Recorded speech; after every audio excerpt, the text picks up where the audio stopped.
வணக்கம் மக்களே, welcome back to நேற்று என்று நாளை. இன்றைக்கி நம்ம பன்னீர் அஃப்கானியோட ரெசிபி தான் பார்க்க போகிறோங்க. இதை நான் எப்படி பண்ணேங்கிறத பார்க்குறதுக்கு முன்னாடி நம்ம சேனலுக்கு நீங்கள் ஃபர்ஸ்ட் டைமாக வரீங்கன்னா மறக்காமல் சப்ஸ்கிரைப் பண்ணுங்கள். இது ஒரு நார்த் இந்தியன் கிரேவி. இந்த கிரேவி பார்த்திங்கன்னா செமி ட்ரையாக தான் இருக்கணும். அதாவது ரொம்ப திக்காகவும் இருக்காது, ரொம்ப தண்ணியாகவும் இருக்காது. இந்த கிரேவியோட மெயின் இன்க்ரீடியன்ட் என்னென்னு பார்த்தீங்கன்னா பன்னீர்.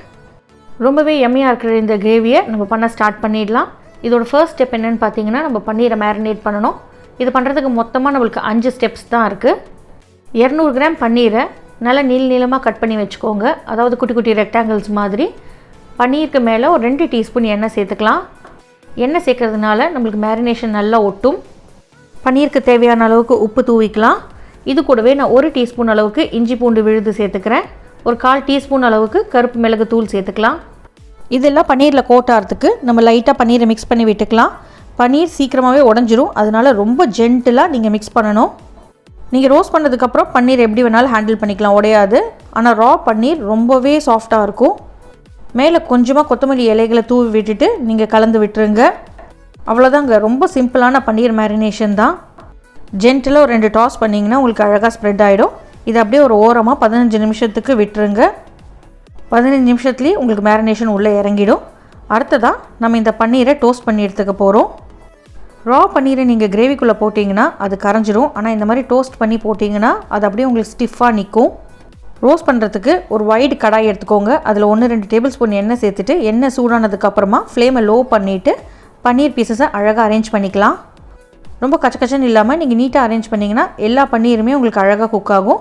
கீழே கோல்டன் ப்ரௌன் வந்ததுக்கப்புறம் நீங்கள் திருப்பி விட்டிங்கன்னா இன்னொரு சைடுமே உங்களுக்கு கோல்டன் கலர் வந்துடும். அழகாக பொன்னிறமாக மாறினதுக்கப்புறமா நீங்கள் தனியாக ஒரு பிளேட்டில் எடுத்து வச்சுடுங்க. பன்னீர் சார்ந்து நம்ம பண்ண வேண்டிய ப்ரீ ப்ரெப் வேலையெல்லாம் நம்மளுக்கு முடிஞ்சிடுது.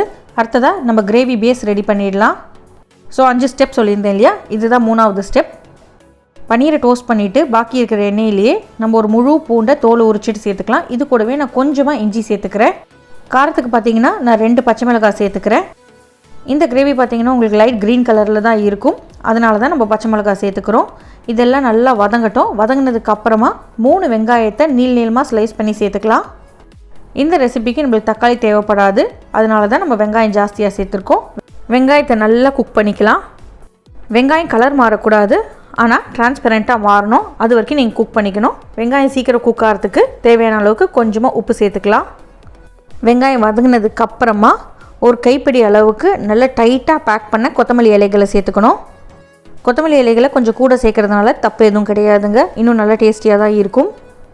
கொத்தமல்லி சேர்த்ததுக்கப்புறம் ஒரு ஃபியூ செகண்ட்ஸ் நீங்கள் அப்படியே வதக்கினீங்கன்னா போதும், கொத்தமல்லி வதங்கிடும். வதங்கினதுக்கப்புறமா நீங்கள் அடுப்பை ஆஃப் பண்ணிவிட்டு இதை ஒரு பாத்திரத்துக்கு மாற்றிட்டு நல்லா ஆற விட்டுருங்க. நல்லா ஆறினதுக்கப்புறமா நம்ம இதை அரைச்சிக்க போகிறோம். இந்த கிரேவியை பார்த்தீங்கன்னா நீங்கள் சாதத்து கூட சாப்பிட்லாம், அதாவது புலாவ் ஜீரா ரைஸ் கூட சாப்பிட்லாம், இல்லைனா சப்பாத்தி நான் கூட சாப்பிட்லாம். ரொம்பவே நல்லாயிருக்கும். இந்த டேஸ்டியான கிரேவி பண்ணுறதுக்கு ரொம்ப ஈஸியான வீட்லேயே இருக்கிற இன்க்ரீடியன்ஸ் தான் நம்மளுக்கு தேவைப்படும். ஓகே, இப்போ நம்ம வதக்கினதெல்லாம் பிளெண்டர் ஜாருக்கு மாற்றினதுக்கு அப்புறமா இது கூடவே ஒரு 4 டேபிள் ஸ்பூன் அளவுக்கு தயிர் சேர்த்துக்கோங்க. தயிர் சேர்த்ததுக்கப்புறமா நைஸாக அரைச்சி எடுத்துக்கலாம். தயிர் சேர்க்கறதுனால நம்மளுக்கு நல்ல ஒரு க்ரீமினஸும் கிடைக்கும், நல்லாவும் அரைப்படும். நல்லா ஸ்மூத் பேஸ்ட்டாக வந்ததுக்கப்புறமா இதை நீங்கள் பிளெண்டர் ஜார்லேருந்து ஒரு பவுலுக்கு மாற்றிக்கோங்க. நீங்கள் பன்னீர் மேரினேட் பண்ண பவுலே யூஸ் பண்ணிக்கலாம், ஏன்னா அதிலே நிறைய ஃப்ளேவர்ஸ் இருக்குது. அரைச்சி இந்த க்ரீன் கிரேவி கூட நம்ம ஒரு 1/4 டீஸ்பூன் ஜீரகப்பொடி, 1/2 டீஸ்பூன் அளவுக்கு தனியா பொடி சேர்த்துக்கலாம். மசாலா ஃப்ளேவருக்காக 1 டீஸ்பூன் அளவுக்கு கரம் மசாலா சேர்த்துக்கோங்க. ரொம்ப கொஞ்சமாக ஒரு 1/4 டீஸ்பூன் அளவுக்கு மஞ்சப்பொடி சேர்த்துக்கலாம். நிறைய மஞ்சப்பொடி சேர்த்திங்கன்னா பச்சை கலர் மாறிடும், அதனால் கொஞ்சமாக நான் சேர்த்துக்கிறேன். வாசனைக்கு கொஞ்சமாக பெருங்காயம் சேர்த்துக்கலாம். அதாவது ஒரு 1/4 டீஸ்பூன்லேருந்து 1/2 டீஸ்பூன் அளவுக்கு பெருங்காயம் போதும். ஜீரகப்பொடி, தனியா பொடி, மஞ்சப்பொடி, கரம் மசாலா, அதுக்கப்புறம் பெருங்காயம் சேர்த்துருக்கோம். இது எல்லாத்தையும் இந்த மிக்சரோடு நல்லா மிக்ஸ் பண்ணி விட்டுருங்க. அவ்வளோதாங்க, நம்மளோட பேஸ் ஆல்மோஸ்ட் ரெடி. இதை நம்ம வதக்கி எடுத்துகிட்டு பன்னீரையும் போட்டுட்டு ஒரு 2 நிமிஷம் குக் பண்ணி எடுத்தோன்னா நம்மளோட இந்த அஃப்கானி பன்னீர் கிரேவி ரெடி ஆகிடும். அதே கடாயில் ஒரு 1-2 டேபிள் ஸ்பூன் எண்ணெய் சேர்த்துட்டு சூடு பண்ணிக்கோங்க. எண்ணெய் சூடானதுக்கப்புறமா முழு கரம் மசாலா பொருட்கள்லாம் சேர்த்துக்கலாம். அதாவது 2 பிரிஞ்சி இலை, 2 இன்ச் பட்டை, 2 ஏலக்காய், ஒரு 3 லவங்கத்தை சேர்த்துட்டு நல்லா வாசனை வர வரைக்கும் வதக்கிக்கோங்க. வாசனை வந்ததுக்கப்புறமா நம்ம அரைச்சி வச்சோல்லையும் அந்த பச்சை கிரேவி அதை இதில் சேர்த்துட்டு நம்ம நல்லா குக் பண்ணி எடுத்துக்க போகிறோம். எண்ணெயில் நல்லா மிக்ஸ் ஆகிற வரைக்கும் கலந்து விட்டுக்கலாம். ஃப்ளேமை கொஞ்சம் சின்னது பண்ணிக்கோங்க, ஏன்னா கொதிக்க கொதிக்க இது திக்காயிடும். ரொம்ப திக்காயிடுச்சுன்னா உங்களுக்கு பாத்திரத்தில் அடி பிடிச்சிடும். இந்த மிக்சர் கூடவே வாசனைக்கு 1 டேபிள் ஸ்பூன் அளவுக்கு பொடி பொடியாக நறுக்குனா கொத்தமல்லியோட தண்டு சேர்த்துக்கலாம்.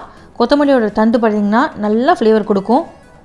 பெரும்பாலும் நிறைய பேர் இலையை மட்டும் யூஸ் பண்ணிவிட்டு தண்டை தூக்கி போட்டுருவாங்க. தூக்கி போடாதீங்க. நீங்கள் பொடி பொடியாக நறுக்கி அடை தோசையெல்லாம் போட்டிங்கன்னா அவ்வளோ டேஸ்டியாக இருக்கும்.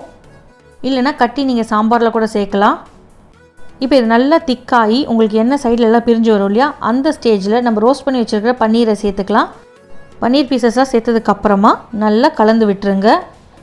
தேவைப்பட்டால் கொஞ்சமாக தண்ணி சேர்த்துட்டு கூட நீங்கள் லோ ஃப்ளேமில் ஒரு 2-3 நிமிஷத்துக்கு இதை கொதிக்க விடணும். உங்களோட திக்னஸ் அண்ட் கன்சிஸ்டன்சியை பொறுத்து நீங்கள் கொஞ்சம் கொஞ்சமாக தண்ணி சேர்த்துக்கலாம். பன்னீர் சேர்த்து நல்லா கலந்து விட்டதுக்கப்புறமா ஒரு 2-3 நிமிஷம் கொதிச்சதுக்கப்புறமா நீங்கள் கன்சிஸ்டன்சி கரெக்டாக இருக்கான்னு பார்த்துக்கோங்க. இது ரொம்பவும் தண்ணியாகவும் இருக்கக்கூடாது, ரொம்பவும் திக்காக இருக்கக்கூடாது, செமி ட்ரையாக இருக்கணும்.